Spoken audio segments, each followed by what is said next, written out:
Fort Washington Park, along the west side of Manhattan on the Hudson River, shares its name with the bridge that spans from its banks. Underneath that bridge stands the Little Red Lighthouse.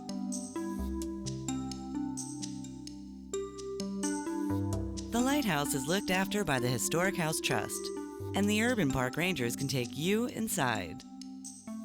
The Urban Park Rangers are a division of New York City Parks and Recreation, and we lead tours of the Little Red Lighthouse. These little kids today were impressed with how big the Little Red Lighthouse was, because to them, it's this very large structure. So we like to talk about how it's small relative to the bridge. It looks like a cylinder. This is the lighthouse. This is me swimming in the blue water.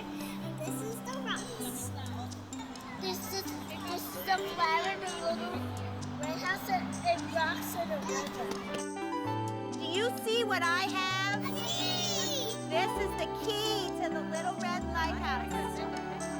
This is the only one there is.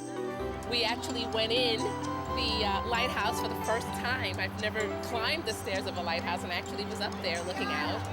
Because kids generally know the story from the book, coming here is very exciting. My daughter learned about the lighthouse keeper that had to walk up and down the stairs on a daily basis to turn the candles. At the time, there was no electricity.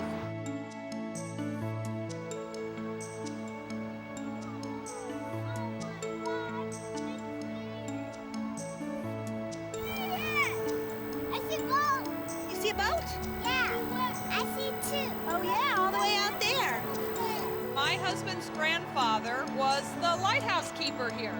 They lived in an apartment up on Riverside Drive, and he came down every night. They had to come down and polish the glass and turn the propane gas on inside the Little Red Lighthouse.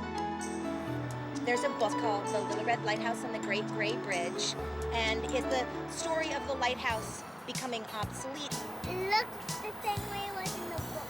In the beginning of the book, the lighthouse feels very, very proud, has a very important job. Then the bridge comes along and the lighthouse feels very, very small and begins to feel very unimportant. The Little Red Lighthouse, he was sad.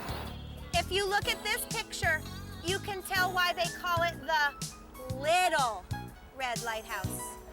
Piece of literature I've loved for years, and I know the children really enjoy because it talks about emotions that children can relate to. It talks about the lighthouse feeling sad, not feeling needed anymore. And I believe that's why children became so enamored of the lighthouse when they decided to decommission it and wrote in to save it. The lighthouse was saved many years ago by a group of children who band together, wrote, sent in pennies and nickels and dimes, and they saved the lighthouse. So it was very empowering for children to be able to come here and see this landmark right here and to actually climb inside of it. It's just amazing. And because it is so important to people, the Historic House Trust is thrilled to look after it with the Parks Department and open it up for children of all ages to experience.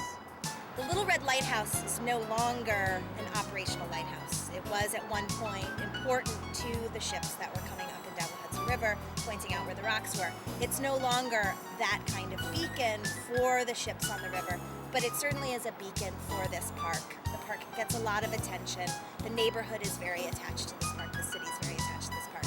And we're very proud to be here and to have the responsibility of taking care of this important landmark. The book The Little Red Lighthouse and the Great Gray Bridge by Hildegarde H. Swift and Lind Ward can be found at your local library. Find out when the next Urban Park Ranger tour of the Little Red Lighthouse is by looking at the park's website.